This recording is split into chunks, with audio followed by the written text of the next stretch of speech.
Hi, I'm Casey Smith. I've been working with SAS programming clients for a little over 22 years now. Today I'm going to demo the recently released SAS extension to VS Code. But first, why does it matter to you? Chances are if you're watching this video, you're already familiar with Visual Studio Code, perhaps already using Visual Studio Code. VS Code is a very popular and powerful development environment. It's built on open source technology. It runs almost everywhere. It has a lot of very useful built-in features, and it's free. But one of the things that makes VS Code so popular and powerful is the fact that it is highly extensible and customizable. VS Code has a very active extension author community that has developed a large collection of extensions which have truly extended the power of VS Code. SAS is now one of those extension authors with the release of its SAS extension for VS Code. And the reason this is important is that it brings the power of SAS to you where you work, in this case, in VS Code. And that does make you more productive as you are able to more easily switch between developing in various languages and technologies right in VS Code. So what sort of features does the SAS extension provide? First, it provides the editing features that you would expect in any language extension. In this case, specific to the SAS language, so things like syntax highlighting, code completion. In addition to the editing capabilities for SAS code, it also allows you to run SAS code directly from within Visual Studio Code. Again, a feature that you would expect to find in a language extension. And certainly, last but not least, is the fact that this extension is open source. So if there are additional features or enhancements you'd like to see, you have the ability to contribute back. So let's jump into the demo. Here I am in Visual Studio Code. If you're not familiar with Visual Studio Code, it is very easy to learn. They have a lot of really good walkthroughs for getting you up to speed. To get started with the SAS extension, you would click on the extensions icon to bring up the extensions pane. In the pane, you'll see all the extensions I already have installed in my case, and you can search additional extensions on the marketplace. And again, there are many. In this case, we're looking for the SAS extension. So I type SAS. You'll see the official SAS language extension for VS Code. That's the one I'm interested in. And when I select it, you'll notice that we have a detailed summary of the features that are in the extension, as well as animations that show you those features in action. This is a wonderful place to start.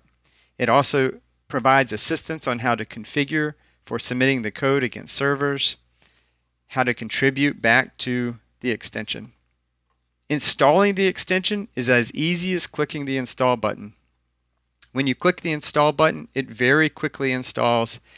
One thing you'll notice is that the color theme just changed, and that is one of the features that is provided with the extension.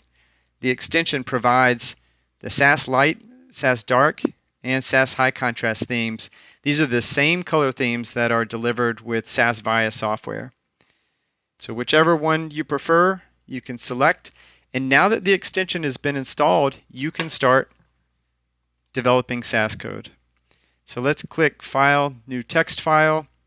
I'm going to select the language, type SAS, and you'll notice when I selected, after selecting SAS, up here in the right-hand corner, there's two icons that appeared, a running man and some other icon. And when we hover, you'll see one says Run SAS Code, the other says Close Current Connection. Okay, cool. So that must be how I submit my SAS code. We'll come back to that. So first, let's start coding. I'm going to start my code with a comment header and then perhaps a title. And you'll notice as I start typing, we get the syntax suggestion like you would expect to see again in most languages. When I type the T, you'll notice it shows me the syntax statements that are valid in this context, as well as an integrated syntax help pop-up on the right. If I don't want to see that, I can close it, or I can bring it back by clicking this expander. If I want to then autocomplete, I can either click with the mouse or I can hit Enter key and then my title here. You'll notice that the syntax is colored differently. So comments are green, the title statement is blue, the string literal is pink, the proc is purple. When I type proc, then I get a syntax suggestion pop-up of just procedures. As I type, it filters the list of procedures. So in this case, perhaps I'm interested in means. The syntax pop-up shows me all the statements that are valid in proc means, as well as a short description of what the procedure does, which is very useful. I will click to autocomplete. And as I type, it continues to show me statements that are valid in that context. So maybe I'll do baseball and then a run to complete it. So again, it's a lot of the syntax features you would expect to see. Another nice feature is code snippets or templates. You'll notice when you type, there are a number of functions that appear, which I can autocomplete on, but there is also templates. And so here I've got a proc print template. And so when I autocomplete on that with the Enter key, you'll notice it inserts that template or that snippet directly in the code.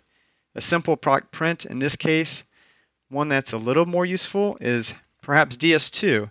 And so when I type DS, you'll notice it suggests DS2 template.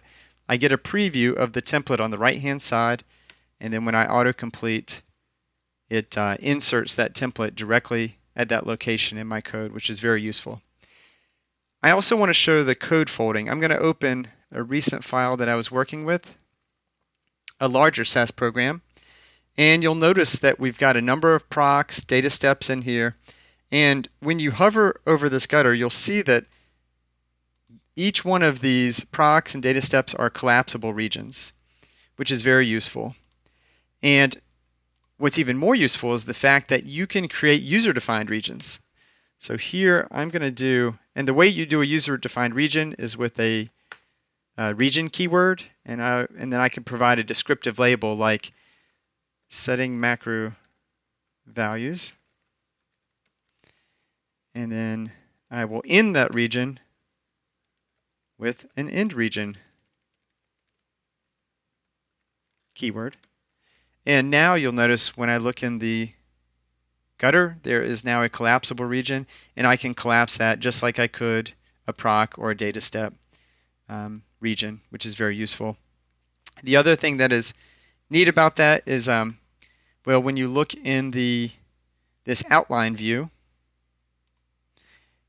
you can select various regions, and it'll take you straight to those procs or those data steps within your program, which is one of those built-in VS Code features.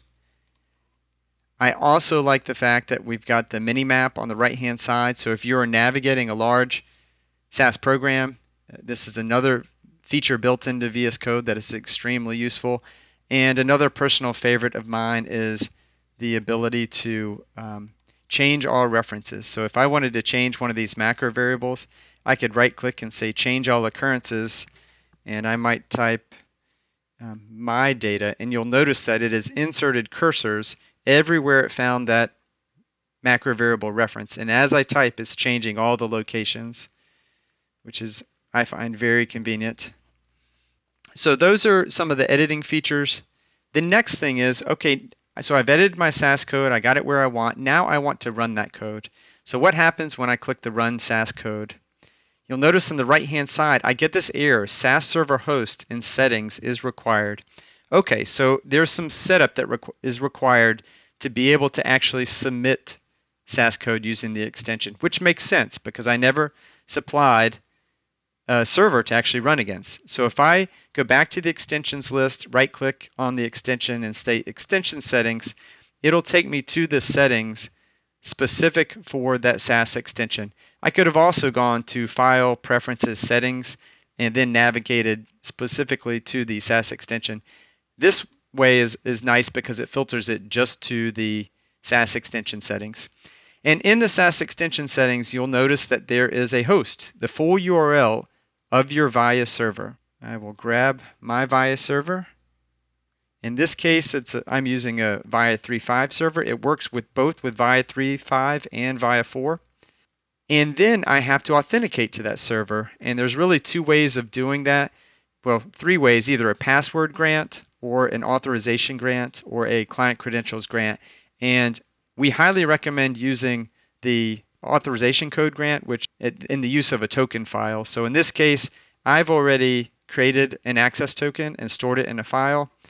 And the instructions for doing that are found in the links in the extension details. That is beyond the scope of this demo. And so here I set the path to the access token that I've already stored in my file, which authorizes me to run code on that VIA server. So now if I go back to my SAS file, click the run button, you'll notice it said connecting to SAS server, SAS code running,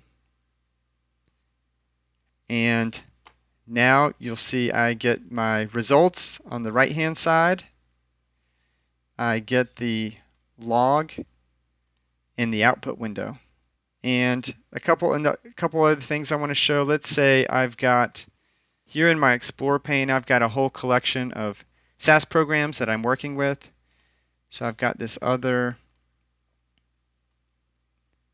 splot example, and if I run that,